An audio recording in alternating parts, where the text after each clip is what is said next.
সকলো মাতৃলৈ মোৰ হিয়া ভৰা মৰম আৰু শ্ৰদ্ধা জনালোঁ। মাদাৰ্ছ ডে যিহেতু সকলো মাকৰে যিমান কষ্ট কৰি হ'লেও সন্তানক সুশিক্ষা দি কিবা এটা যদি কৰিব পাৰে, কৃতকাৰ্য হ'ব পাৰে, তাৰেই সুখ নহয়নে?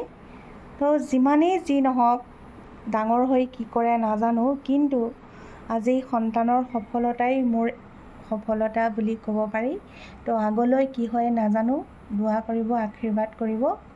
আজি এইখন আদৰৰ গামোচা মোৰ কাৰণে মাদাৰ্ছ ডেৰ প্ৰতি সকলোতকৈ ডাঙৰ উপহাৰ। যিহেতু বেটাৰ ডিঙিত দেখিলোঁ মই আদৰেৰে তেওঁ শিক্ষাগুৰুৱে পিন্ধোৱা, এয়াই মোৰ সফলতা, এয়াই মোৰ সকলোতকৈ ডাঙৰ উপহাৰ।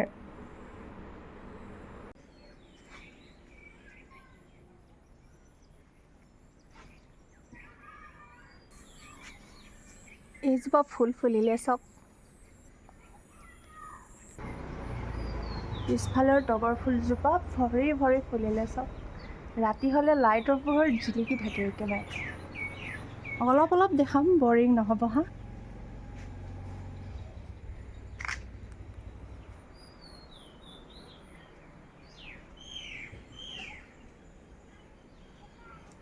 কি কাম কৰিলোঁ ব'লক অকণ দেখাম আজি। ইমানেই মোৰ ভাগৰ লাগিলে ন, ভাবিব নোৱাৰিব।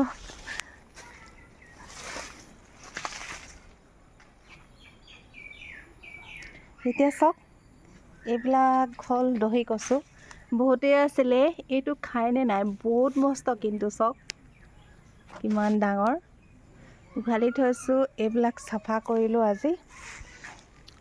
এইবিলাক ওচৰৰ মানুহক লাগে যদি দি দিম আজি। এইবিলাক চাফা কৰি দিলোঁ। সঁচাকৈ বয়স হৈছে নেকি, এনেকুৱাই মোৰ ভাগৰ লাগিলে আজি দিনটো।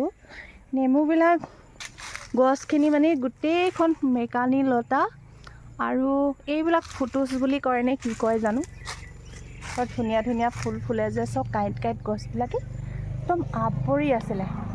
কি হ'ব, চাফা কৰি দিব লাগে অলপ মুকলিকৈ। এতিয়া যিমানটো পাৰোঁ মই চাফা কৰিলোঁ, এইবিলাক ছিঙিলোঁ চব ৰ'দতেই কৰিলোঁ, মানে এতিয়া ছাঁ পৰিলে আৰু সি ইয়াত আহি গৈছিলে।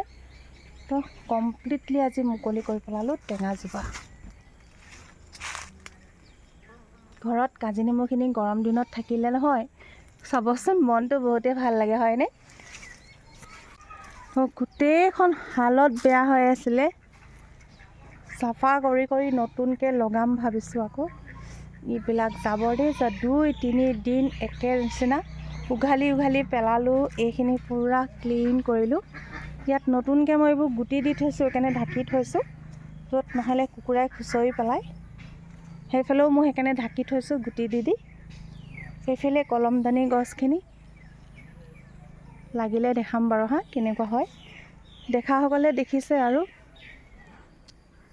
এইফালে কুঁৱাটো আছিলে, কুঁৱাটোৰ চাৰিওকাষ মই কেনেকুৱা চাফা কৰিলোঁ ভাবিব নোৱাৰিব। কেনেকুৱা হাবি আছিলে ইয়াত, মানে আচলতে লেতেৰা হৈ থাকিলে ইয়াত শামুক চামুক কেৰেলোৱা এইবিলাক ভাল নালাগে মনটো।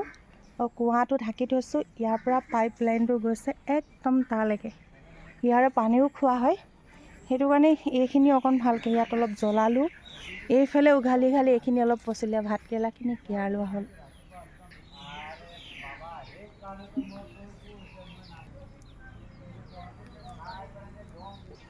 টেঙাবোৰ শেষ হৈ আকৌ ডাঙৰো হৈ আহিলে, দেখিছেনে? দেখাই আছিলোঁ যে কিমান ধুনীয়া লাগিছে ন, কি ধুনীয়া লাগিছে ন। আম খাবলৈ আহিব দেই, ওচৰত কোনোবা আছে যদি।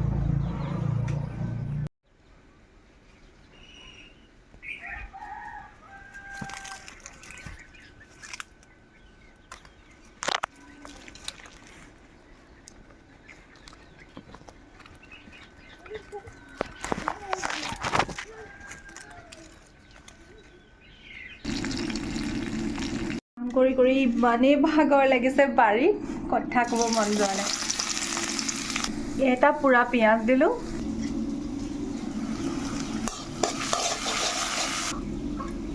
ভাতকেৰেলাখিনি এনেকুৱা দীঘল দীঘল পাতল পাতলকৈ কাটিলোঁ চব। 3টা ভাতকেৰেলা আছে পুৰা কোমলীয়া। চল্ট নিমখ দিছোঁ, এনেদৰে ঢাকি থওঁ অলপ 5 মিনিটমান সিজিবলৈ দিলোঁ এইখিনি কাটি লৈছোঁ একেবাৰে পাতলকৈ আলু 2টা আলু আছে আৰু 2টামান জলকীয়া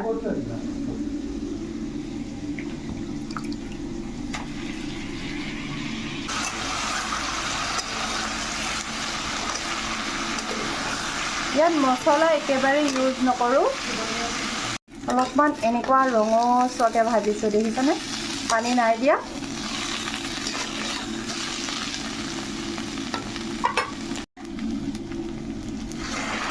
উতলা গৰম পানী দি দিছোঁ